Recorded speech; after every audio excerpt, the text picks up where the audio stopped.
Hablando de inversores, es un concepto que quizás mucha gente ni sabe qué es un inversor, aparte de un cacharro que hace falta para que funcione esto. Entonces, saben que hay corriente continua y corriente alterna, ¿no? ¿Has escuchado este concepto? Pues bueno, por ejemplo, no es lo mismo la corriente de una pila que la corriente de un enchufe, ¿verdad? No solo por el voltaje, sino porque sí, no solo... una tiene positivo y negativo y la otra no. O sea, un enchufe cuando lo conectamos da igual si lo ponemos para arriba o para abajo, ¿verdad? Ahí no hay positivo y negativo. Pero en una pila sí es muy importante, si la ponemos al revés tenemos un problema con el cacharro. La de la red, la de los enchufes. Sí. Además la alterna es muy peligrosa, por ser alterna.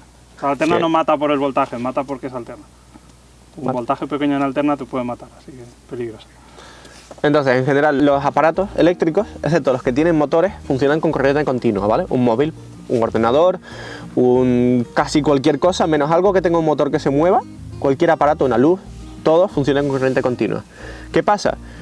Que tenemos transformadores, ¿verdad? Por ejemplo, para cargar el móvil, al enchufe conectamos un transformador, ¿verdad? Los cacharros que necesitan corriente continua, normalmente hay una cosita, un transformador, que conectamos al enchufe, ¿verdad? Y que eso tiene un cablito que va al sitio. Pues eso transforma corriente alterna, que es la de la red, a corriente continua. ¿Qué pasa? Los paneles producen corriente continua, pero tenemos cacharros que funcionan con corriente alterna. Entonces, ¿qué necesitamos? Un inversor, que invierte ese proceso. Eso es lo que es un inversor. Coge algo que puede coger la electricidad de los paneles y que la puedan aprovechar los cacharros, porque si no, sin inversor tendríamos que tener solo luces LED y cosas que funcionan a corriente continua adaptadas para ello. Que las hay, pero es complicado conseguirlas y normalmente es más sencillo usar aparatos normales con un inversor. También adaptar el voltaje a la batería, vamos a hablar. A lo mejor tiene 24, 48 voltios, tú necesitas 230 en casa y necesitas que se alterna para enchufar el frigorífico o cualquier aparato de casa. Entonces lo que hace el inversor es eso, coge la corriente continua de bajo voltaje, la eleva al voltaje y la convierte en alterna. Ese es el trabajo del inversor. Al inversor le da igual los paneles, le da igual la carga, le da igual todo. Él coge corriente continua y la convierte en alterna. Ahí termina su trabajo. Pero cuando hablamos de inversor, normalmente hablamos de inversores híbridos. Que es una caja grande con muchas cosas. Estos pequeñitos chinos son inversores solos. Los que normalmente la gente pone en sus casas, que son así grandes, son híbridos, que pueden tener muchas cosas. No necesariamente tienen todas estas cosas de aquí y pueden tener más cosas que las que tenemos aquí, pero estas son las normales. Híbrido significa que tiene varias cosas juntas, ¿vale? Entonces hay muchas opciones, pero bueno. En general tendremos un regulador de carga, que es algo que coge electricidad de los paneles y se la da a las baterías de la forma adecuada, porque eso no es como llenar un cubo de agua, pero más complicado que eso. Se encarga de adaptar el voltaje de los paneles al que necesiten las baterías, detectar cuando la batería está completamente cargada para dejar de cargarla, porque si no explota, y detectar cuando la batería está demasiado descargada para desconectar el inversor y que no sigas gastando corriente, porque las baterías, si las descargas a cero, te las cargas. Se llama regulador de carga porque controla tanto que no se pase de carga como que no se quede por debajo, y además adapta el voltaje de los paneles, que a lo mejor son 50 voltios, al que necesite la batería. O sea, se encarga de la parte de la carga, pero le da exactamente igual lo que tú enchufes detrás. Eso lo hace el inversor.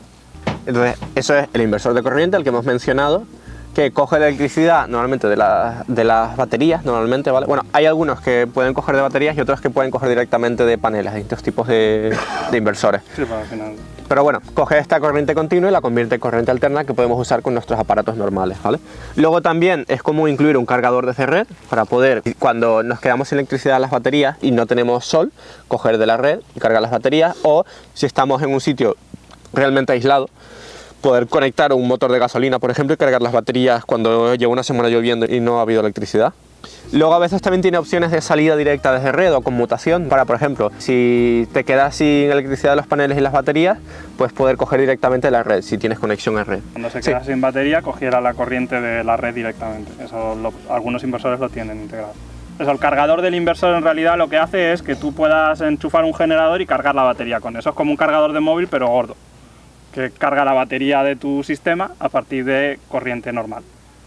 Que lo puede llevar o puede no llevarlo. O sea, claro. Incluso todo esto lo puedes comprar por separado, o lo puedes comprar en un híbrido que va todo, o que lleva eso y más, o lleva la mitad de eso, o cada uno. Que sea un inversor y que sea híbrido no significa que haga todo lo que tú necesitas, hay que mirar cada uno, ¿vale? Por ejemplo, si quieres hacer volcado a red, necesitas unos que puedan hacer eso, no todos pueden hacer eso. No todos pueden funcionar con baterías, hay algunos que no pueden funcionar sin baterías, por ejemplo, que para generar electricidad necesitan una batería. Entonces, hay muchas opciones, ¿vale? Pero en general, que sepan que está este concepto de este cacharro que te gestiona la instalación, o varios cacharros juntos si los quieres poner por separado. Los inversores híbridos, que son todos made in China, están en los 800-900 euros. Si te vas a piezas sueltas, por ejemplo Victron, que es la mejor marca que hay, alemana, te vas a 4 o 5.000 euros para los 3 componentes. Entonces pasa eso. Efectivamente en el híbrido se te rompe el módulo del inversor y te quedaste sin nada, porque es toda una caja. Pero es mucho más barato porque va todo ensamblado en la misma pieza que comprarlo por separado. Por separado lo tienes con marcas europeas buenísimas, pero valen un pastón. Se supone que duran 50 años y que todo lo que quieras, pero a mí me sale más a cuenta cambiar el inversor cada 5 años que comprarme uno que me dure 40. Un detalle que, bueno, no sé si lo vas a decir luego, pero los inversores con volcado a red, es decir, los que la energía que sobra la mandan a la red, no funcionan si se va la electricidad de la red en la mayoría de los casos, salvo algunos modelos muy concretos. Si tienes un inversor en el que le vendes la electricidad a la compañía y se va la luz del barrio, te quedas sin luz. Si no hay corriente de fuera, el inversor no funciona, porque necesita sincronizarse con la corriente de fuera. Y si no hay corriente de fuera, no tiene sincronización y se para. Así que no sirven para en caso de apagón. En general, cuando tienes una instalación de sol, o sea, cuando tienes electricidad en base a solar, tienes que aprender a llevar tus ciclos con los ciclos del sol. Y eso, poner lavadora cuando hace sol, aprovechar cuando hay mucho sol para poner el horno, poner el aire acondicionado. Nosotros solo comemos bizcochos y hace sol. Claro, tienen wifi, tienen bluetooth y tienen cosas así que directamente desde el móvil lo gestionas. Si tienes ese tipo de conexiones puedes entrar con el móvil y configurarlo, o sea, todo es cuestión de hacerlo. Pero vale, entonces este es el tipo de aspecto que tiene un inversor híbrido, ¿vale? Este tipo de cacharro del que estamos hablando. A veces puedes gestionarlos desde internet, ¿vale? Entonces hay muchas variantes de inversores. Hay algunos que necesitan batería para sistemas de aislada. Para aislada que no necesitan batería. Para aislada que no necesitan batería. Hay algunos que te permiten hacer volcado a la red, otros que no, ¿vale? Hay de aislada que son sin batería, entonces funciona mientras haya sol y cuando se va el sol, pues pum. No, bueno, según para qué tipo de cosas. A lo mejor, por ejemplo, si lo que quieres es simplemente cuando hay sol bombear agua hacia un sitio y sí, no cuando no hay sol, pues no necesitas más complicación que eso. Luego, si tienes baterías de litio, necesitas que tu inversor pueda comunicarse con ellas para que funcione bien. Hay muchas baterías de litio que pueden funcionar sin esas comunicaciones, pero no de forma óptima. Sí, no es recomendable. El litio es explosivo, es bastante peligroso, entonces lo ideal es que el inversor tenga una comunicación de datos constante con la batería en la que está controlando la temperatura, la carga, cada una de las celdas, si alguna se está calentando, si cualquier cosa va mal para cortar. Si no tiene esa comunicación, el riesgo de explosión e incendio es bastante más alto. En general, el riesgo que podemos tener en el peor caso no es una explosión que rompa tu casa, es que se empieza a prender fuego. No es algo que pase con normalidad, pero por eso es importante que nuestro inversor pueda comunicarse con la batería y no haga locura. Normalmente la batería, si es una batería de litio decente, si el inversor hace algo raro se corta y ella no deja hacer nada más, pero si vas a lo más barato y tal, pues ya tener problemas. O sea, si te vas a lo más barato, una batería de litio que no sea inteligente y un inversor que no sea inteligente con la batería, ahí ya sí que mejor no. Luego están las de níquel, que es una batería casi eterna, pero es bastante cara. Pero sí existe. Claro. También todo depende de cuánto espacio y peso podamos poner, ¿vale? O sea, depende de en qué estructura estemos.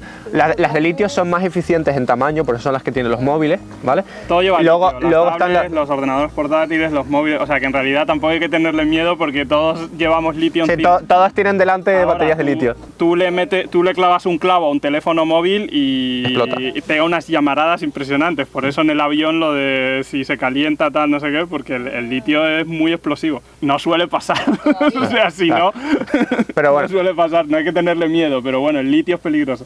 Entonces, luego vamos a hablar, ¿vale?, de baterías y les cuento. Si hay opciones comerciales para comprar baterías de níquel, o sea, ha habido desde siempre. Hace un tiempo era como algo, bueno, si eres millonario y te quieres dar el lujo de tenerlo porque te hace ilusión. Ahora hay opciones más comprables, eso sí, ten en cuenta, es menos denso energéticamente, es decir, son cosas más grandes que pesan más, o sea, estamos hablando ya de dedicar una habitación a lo mejor a las baterías. Una variedad, pero que duran eternamente. En una caravana te interesa, hombre, depende, ¿cuánta energía necesitas? ¿Qué vas a hacer con la caravana? Entonces, en una caravana se suele recomendar litio, porque el litio no emite gases, el plomo sí.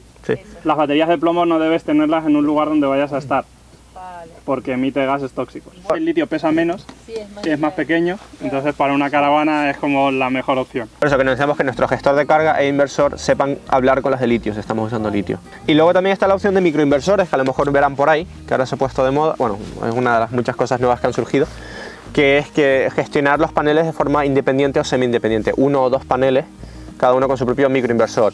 que aumenta la eficiencia y varias otras cosas, pero ¿qué pasa? Que cada uno vale 300 euros. Entonces, si un inversor para gestionar 10 paneles nos vale 800 euros y con esto necesitaremos 3.000 euros en microinversores, que solo son inversores y que no son gestores de carga necesariamente y tal, pues...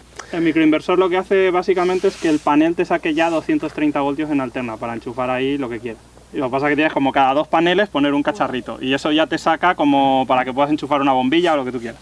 Te quitas todo lo demás, pero no se suele usar porque al final esa corriente tampoco la podrías almacenar en una batería porque ya viene a 230, o sea, eso es lo que decía José, para mover una bomba. Cuando haga sol, pues se enciende el microinversor, enciende la bomba y cuando se va el sol se para. No es algo nada habitual en instalaciones así pequeñas. Sí que mejoran la eficiencia, pero vamos, la mejoran un 5%. Hombre, depende de qué problemas tengas de sombra. Lo que te vendan para mejorar la eficiencia así muy al detalle no suele valer la pena. O sea, te es más barato poner más placas que poner cosas que valen un pastón para... Luego, en términos de reguladores de carga, si lo están comprando de forma independiente porque quieren montárselo con las distintas piezas o porque estamos hablando de una instalación pequeña con una caravana. Sí, hay como 2 tipos en general, ¿vale? Los cargadores por pulso, los PWM, que lo que hacen es conectar y desconectar las baterías de los paneles, que es menos eficiente y no es muy bueno para las baterías. Y luego hay otros que transforman, porque sabes, de los paneles llega un voltaje y un amperaje, no es necesariamente lo ideal para la batería. Entonces podemos cargarlas metiéndoles a poquitos, porque si lo metemos de una a lo mejor nos explotan, ¿no? Metérselos o no se carga, meterlos a poquitos, o podemos convertir esto a lo que necesita la batería y más o menos ver en base a los datos que tenemos de la batería. Las de litio son más inteligentes, las otras no son tan inteligentes, pero aún así se puede, en base a lo que hay entre conector y conector, podemos saber si necesitan más, si necesitan menos, ¿vale? Entonces los MPPT son cargadores mejores. En efectos prácticos lo que hacemos es como si por ejemplo tenemos una batería de 24 voltios y tenemos 50 en los paneles, lo que hace el PWM es enchufa los 50 a la batería empieza a 24, 25, 26, 27, 28, desconecta. Baja 24, lo vuelve a enchufar, 24, 25, 26, desconecta. Sí, él va conectando y desconectando. El MPPT lo que hace es, vale, la batería necesita 25 voltios para cargarse, cojo los 50, los transformo en 25 y los meto 25. Entonces, como el primero está enchufo, desenchufo, pierde eficiencia, porque los ratos que está desenchufado no está cargando. Entonces, lo que hace todo el rato es como si hubiera un mono ahí apretando un botón y encendiendo y apagando. Es mucho más barato, un PWM puede valer 15 euros o 6 euros en AliExpress y un MPPT ya te vas a 200. Aunque os digan que es un MPPT, eso lo hacen mucho en AliExpress, si vale menos de 100 euros no va a ser MPPT. O sea, un MPPT es grande, lleva bobinas dentro y lleva transformadores. Si es una cosa pequeñita, no es MPPT. Es que los venden como MPPT y no lo son. O sea, que se ve en el peso. Sí. En un MPPT ya es un cacharro que tiene transformadores dentro, el otro es simplemente como un interruptor electrónico, no tiene... Y el PWM tiene menor rango de voltaje de entrada, por eso mismo. Es decir, si la batería es de 24 y le metes 500 de paneles, pues no puedes conectar eso a la batería, la revientas. Entonces exige que el voltaje de los paneles y el de la batería estén relativamente cerca. Un MPPT le puedes meter 700 voltios que él ya los adapta. Los PWM no funcionan muy bien, ¿vale? O sea, son muy baratos, pero para la mayoría de usos, uso doméstico, uso en fincas, uso y tal, no vale la pena. Bueno, algo pequeñito como lo de aquí, algo muy pequeño, una bombita, sí, pues tira. Pero para una casa yo no pondría un PWM. Y menos con una batería de litio. O sea, las baterías de litio son carísimas como para hacerle semejante salvajada, de estar enchufándolas y desenchufándolas. Es el tipo de cosas que puede hacer que te empiecen a arder. De la freidora a un Ferrari. Yo no lo haría. A no ser que tengas algo extremadamente sencillo, que quieras simplemente poner luces, o sea, una mini batería con un mini panel para unas luces en exterior. Si vas a poner una batería de camión del desguace, pues, sí, pues pon un PWM, no te gastes mucho. Claro. Pero si te vas a gastar dinero en una batería buena, yo me lo pensaría ya. También hay que mirar simplemente el tema de potencia y dimensionamiento y ser apropiados, ¿vale? O sea, hay sistemas más pequeños, sistemas más grandes, a veces donde nos interesa una cosa, nos interesa otra. En general, para instalaciones de tamaño mediano o grande, en inversores vamos a tener que ir por los híbridos, cosas más grandes. Bueno, tamaño mediano, tamaño grande, a lo mejor les interesa más tener las piezas por separado. Pero vamos, cuando es para uso doméstico o algo así, o autosuficiencia, te interesa más ir a algo con inversor híbrido, en caso de baterías, varias baterías y unos cuantos paneles. Pero si estamos hablando de algo muy pequeño, a lo mejor te interesa más piezas de calidad bastante baja pero muy baratas, a lo mejor un regulador de carga y un inversor así súper pequeñitos y ya con eso vas tirando. Hay que ver en cada situación. Max Power Tracking y el PWM Pulse Width Management. Esto es regulador de carga, lo que manda electricidad de los paneles a las baterías. Por eso que no necesariamente siempre tenemos que comprar algo bueno y caro, ¿vale? Según para lo que sea, es lo que quiero decir. pero sí hay cosas en las que vale la pena invertir, según la situación, según para qué es lo que vayamos a usar.